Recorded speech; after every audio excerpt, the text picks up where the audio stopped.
آپ دیکھ رہے ہیں روحانی باتیں، جس میں ہم پیش کر رہے ہیں علامہ لاہوتی پور اسراری کی کتاب جنات کا پیدائشی دوست۔ تو چلیے شروع کرتے ہیں۔ مٹی میں رہنے والے جنات۔ جنات کا ایک گروہ ایسا ہے جو صرف مٹی اور دھول میں ہی چلتا ہے، اور مٹی اور دھول میں ہی ان کی زندگی ہے۔ یہ جنات صحراؤں، ویرانوں، بیابانوں اور قبرستانوں میں رہتے ہیں، کیونکہ ان کے اندر آگ کی تپش، جلن زیادہ ہوتی ہے۔ یہ اپنے آپ کو ٹھنڈا کرنے کے لیے مٹی کی دھول میں ہی چلتے ہیں، مٹی میں رہتے ہیں اور مٹی کی قبروں میں، صحراؤں، ویرانوں، جہاں مٹی، ریت، دھول ہو، وہیں رہتے ہیں، لیکن بہت نیک اور پرہیزگار ہوتے ہیں۔ عبادت، ذکر، تسبیحات، اعمال، اللہ کا تعلق ان کے اندر بہت زیادہ ہوتا ہے۔ یہ وہ جنات ہیں جو بہت زیادہ ترقیوں کے کمالات تک پہنچتے ہیں۔ قاری، حافظ، عالم ان میں بہت زیادہ ہوتے ہیں۔ ان کے مزاج میں تسبیح، ذکر اور ہر وقت اللہ کا تعلق، اللہ کے نام کی برکت اور ہر وقت روحانیت ہوتی ہے۔ ان میں ایسے بھی جنات ہیں جو روزانہ لاکھوں یا اس سے بھی زیادہ کلمہ اور لاکھوں سے زیادہ درود پاک، لاکھوں سے زیادہ سورہ اخلاص کا ورد کرتے ہیں۔ عام عقل انسانی دنگ رہ جائے۔ ایک جن نے مجھے بتایا کہ میں روزانہ 10 لاکھ کلمہ پڑھتا ہوں، 10 لاکھ درود پاک، اور وہ بھی درود ابراہیمی، 10 لاکھ سورہ مزمل، سورہ والشمس، سورہ والشمس 10 لاکھ، 5 لاکھ سورہ یاسین، 1 لاکھ سورہ رحمان۔ نامعلوم کیا معمولات وہ بتا رہا تھا، مجھے صرف اتنے یاد رہے۔ کیا عام عقل انسانی اور ہمارے اوقات اور ہمارا سارا دن ان لمحات کو چھو سکتا ہے جو اس نے بتائے؟ ہرگز نہیں۔ یہ صرف جنات کے واقعات ہیں جو عمومی لوگ ان کو نہیں چھو سکتے، نہیں سمجھ سکتے، نہ ان کی عقل، ادراک، نہ ان کی سمجھ میں یہ بات آ سکتی ہے۔ یہ ایک ایسی سمجھ کی بات ہے جو ہر بندہ کی عقل میں ہرگز نہیں آ سکتی، اور ہر بندہ اس احساس اور شعور کو بالکل نہیں پا سکتا۔ بہت حیرت ہوتی ہے، اور بہت ہی زیادہ، کہ جب بھی میں دھول اور مٹی میں رہنے والے جنات سے ملتا ہوں، مجھے خود احساس ہوتا ہے کہ میں ان کی صحبت میں کچھ عرصہ، کچھ دیر، کچھ وقت اور کچھ لمحات کے لیے بیٹھوں۔ جن کے حیران کر دینے والے انکشافات۔ احساس ہوتا ہے کہ یہ وہ جنات ہیں جن کی روحوں میں اور جذبات میں قرآن، تسبیح اور اعمال کا ایک پورا نظام ہے، اور ان کے ساتھ دنیا و آخرت کی برکات لیٹی ہوئی ہیں، اور دنیا و آخرت کی برکات ان کے درمیان میں کھلی ہوئی ہیں۔ یہ وہ ہیں جن کے زندگی میں ذکر بھی ہے، حج و عمرہ بھی ہے، تسبیح بھی ہے، ایمان اور اعمال بھی ہیں۔ میری ملاقات ایک ایسے جن سے ہوئی جس نے اب تک 1013 حج کیسے کیے تھے۔ میں اس کی بات سن کر حیران ہوا، اور پتہ نہیں کتنے ہزاروں عمرے کیسے کیے تھے۔ وہ کہنے لگا کہ جب میں قرآن پڑھنے بیٹھتا ہوں، دن میں 10 سے زیادہ اور کبھی 30-40 سے زیادہ قرآن ختم کر لیتا ہوں۔ ایک واقعہ سناتا ہوں۔ ایک مرتبہ مجھے اس طرح کا ایک نیک جن ملا جو عبادات، تسبیح، ذکر، اعمال میں سب سے آگے تھا، اور بہت زیادہ آگے تھا۔ میں اس نیک جن کے ساتھ بیٹھا، عبادات، اعمال، ذکر اذکار، تسبیحات، مراقبہ، توجہات، کیفیات اور روحانی جذبات کے متعلق گفتگو کر رہا تھا۔ مجھے کہنے لگا کہ ایک واقعہ سناتا ہوں۔ کہنے لگا کہ میں نے ایک مرتبہ طے کیا کہ میں نے صرف 1 دن، 2 دن، حد 3 دن میں 1.25 لاکھ مرتبہ سورہ رحمان پڑھنی ہے۔ بس یہ میں نے فیصلہ کر لیا کہ پڑھنی بیٹھ کر ہے، اور اس کی برکت سے ایک پانی کا گلاس دودھ بن جائے گا، پتھر کا ٹکڑا ہیرا بن جائے گا جو میں نے اپنے سامنے رکھا ہوا تھا، مٹی کا ڈھیلا سونا بن جائے گا، اور ریت کی مٹھی چاندی بن جائے گی۔ بس میں نے اس تصور کے ساتھ سورہ رحمان پڑھنا شروع کر دی، اور سورہ رحمان پڑھتا رہا، یقین کے ساتھ، اعتماد کے ساتھ۔ اتنا پڑھا کہ میرے دل میں کامل یقین بڑھ گیا۔ جب میں 1 لاکھ تک پہنچا، ہر چیز ویسے کی ویسے تھی۔ میں نے اپنے یقین کو اور مضبوط کیا، اپنے اعتقاد کو اور کامل کیا۔ میرا اعتقاد اور یقین بڑھتا گیا، حتیٰ کہ جب میں 1.25 لاکھ مرتبہ سورہ رحمان پڑھ چکا تو میں نے اپنی جاگتی آنکھوں سے دیکھا کہ ہر چیز اپنی شکل بدل گئی تھی۔ مجھے دیکھنے کو سونا ملا، ہیرے ملے، چاندی ملی اور دودھ ملا۔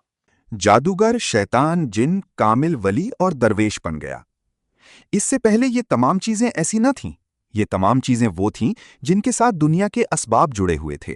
مٹی تھی تو مٹی تھی، اور ریت تھی تو اسے دنیا ریت کہتی تھی۔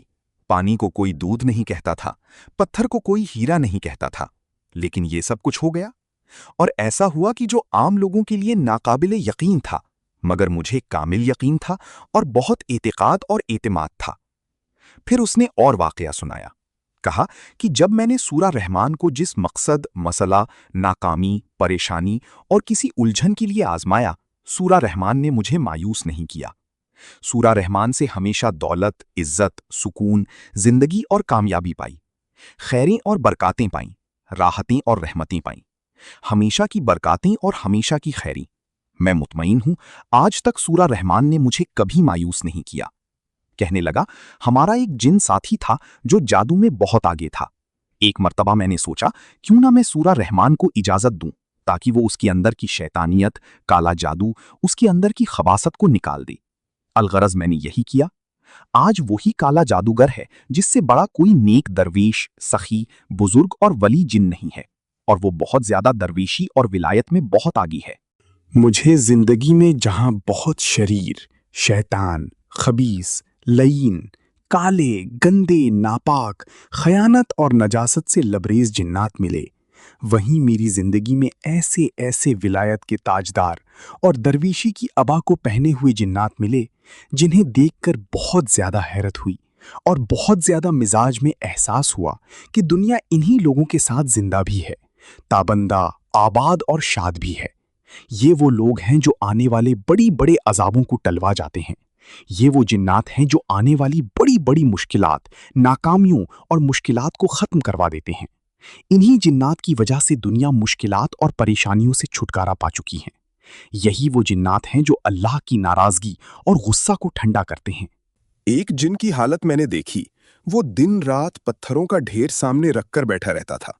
گول گول پتھر تھے جنہیں وہ دریاؤں اور ویرانوں سے اکٹھے کر کے رکھتا تھا۔ پتھروں کا ڈھیر تقریباً 2 اونٹوں کے قد سے بھی زیادہ تھا، بلکہ بہت زیادہ تھا، اور وہ مسلسل ان پتھروں پر ذکر کرتا رہتا تھا۔ وہ روزانہ پتھروں کا یہ تمام ڈھیر پڑھ لیتا، پھر دوپہر سے اسی ڈھیر کو شام تک پھر پڑھتا، یعنی دن میں 2 مرتبہ اس ڈھیر کو پڑھتا تھا۔ وہ چھوٹے چھوٹے پتھروں کا پہاڑ تھا اور وہ ہر پتھر پر ذکر کرتا تھا۔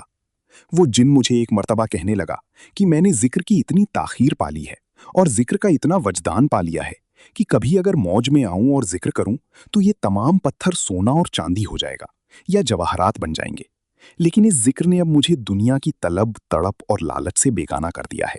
اب مجھے صرف دن رات ایک ہستی چاہیے، وہ ہے رب کی ہستی، وہ ہے رب کی ذات، اس کا ذکر، اس کی تسبیح اور اس کا نام ہے۔ غوث، قلندر اور کتب سے ملاقات۔ مجھے زندگی میں بہت جنات ملے، عابد، عبادت کرنے والے، صالح، نیکیوں میں آگے بڑھ جانے والے، صادقین، سچائیوں، بزرگی اور خیروں میں ایک سے بڑھ کر ایک قدم بڑھانے والے بہت سے جنات نے اپنے ان کمالات اور صلاحیتوں کی وجہ سے میری زندگی کو متاثر کیا، اور واقعی متاثر کیا۔ مجھے خوشی ہے کہ میں زندگی میں ایسے اولیاء، صالحین، بزرگ جنات سے ملا ہوں جن کے دن رات اللہ کے حضور، مخلوق کی خدمت اور مخلوق کے ساتھ اللہ کی ذات کا تعلق اور تعارف رہا۔ ان میں اولیاء ہیں، درویش ہیں، قطب ہیں، غوث، قلندر ہیں اور ولایت کے تاجدار ہیں، سب کچھ ہیں، بس صرف نبی نہیں ہیں اور نہ ہی ہو سکتے ہیں، کیونکہ نبوت کا دروازہ بند ہو چکا ہے۔ گھوڑے والے جن کا عجب واقعہ۔ ایک جن نے اپنے حالات سنائے۔ ان حالات میں اس نے اپنا ایک واقعہ اور قصہ سنایا۔ کہنے لگے، میرے پاس 17 گھوڑے تھے۔ میں ہر گھوڑے پر روزانہ سفر کرتا اور میرا سفر صرف لوگوں کو سلام کرنے کا تھا۔ میں نے طے کیا تھا کہ 11,000 مرتبہ سلام کرتا ہے۔ دوسرے دن دوسرے گھوڑے پر بیٹھتا، اس پر میں نے طے کیا تھا کہ آج اس گھوڑے پر بیٹھ کر صرف بسم اللہ پڑھنی ہے اور 1.25 لاکھ پڑھنی ہے۔ تیسرے دن تیسرے گھوڑے پر بیٹھ کر میں نے سورہ اخلاص پڑھنی ہے اور 70,000 پڑھنی ہے۔ اور چوتھے دن چوتھے گھوڑے پر بیٹھ کر میں نے صرف لفظ یاسین پڑھنا ہے اور 5 لاکھ پڑھنا ہے۔ اور پانچویں دن پانچویں گھوڑے پر بیٹھ کر میں نے صرف سورہ والشمس پڑھنی ہے اور 11,000 پڑھنی ہے۔ اور چھٹے گھوڑے پر بیٹھ کر سورہ کوثر پڑھنی ہے، اور اس کے لیے میں نے 40,000، 70,000 اور 1.25 لاکھ کی تعداد مقرر کی۔ اگلے دن دوسرے پر بیٹھ کر میں نے صرف 40,000 سورہ فاتحہ پڑھنی ہے۔ یہی میرا معمول ہے اور میں پڑھتا رہتا ہوں۔ پھر میں اگلے گھوڑے پر بیٹھ کر 9,000 درود پاک پڑھتا ہوں۔ پھر اگلے گھوڑے پر 31,000 سورہ قریش پڑھتا ہوں۔ پھر اگلے دن اگلے گھوڑے پر 30,000 مرتبہ سورہ واللیل پڑھتا ہوں۔ 13ویں گھوڑے پر بیٹھ کر میں صرف دعا مانگتا ہوں اور لمبی دعائیں مانگتا ہوں، اللہ سے باتیں کرتا ہوں۔ 14ویں گھوڑے پر بیٹھ کر میں صرف مراقبہ کرتا ہوں اور لمبا مراقبہ کرتا ہوں۔ 7 آسمان اوپر، 7 زمین نیچے،